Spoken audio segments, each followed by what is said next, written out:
Over the last 6,000 years, there were written 1,154,050 words that holy men have received from God. We read in Hebrews 4 verse 12, "For the word of God is living and powerful, and sharper than any two-edged sword, piercing even to the division of soul and spirit, and of joints and marrow, and is a discerner of the thoughts and intents of the heart." Old Testament, the Hebrew Bible, is interpreted among the various branches of Christianity. In Judaism, the Hebrew Bible is not only the primary text of instruction for a moral life but also the historical record of God's promise, first articulated in His covenant with Abraham, to consider the Jews His chosen people. There are 622,700 words in the Old Testament, collected over 1,500 years and giving a history of 4,000 years. The New Testament discusses the teachings and person of Jesus, as well as events relating to first-century Christianity. There are 184,600 words in the New Testament. It took about 45 years to write the books of the New Testament.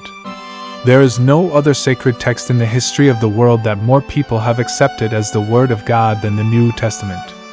Muslims believe that the Quran, the holy book of Islam, was revealed to Muhammad in his life over some time of 23 years, starting with the initial revelation at Mount Hira.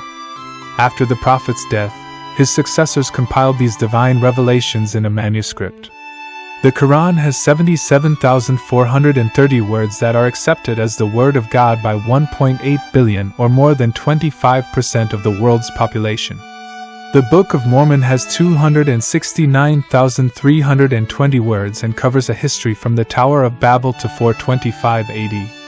Wherefore, it is an abridgment of the record of the people of Nephi, and also of the Lamanites. Written to the Lamanites, who are a remnant of the house of Israel, and also to Jew and Gentile. Written by way of commandment, and also by the spirit of prophecy and of revelation.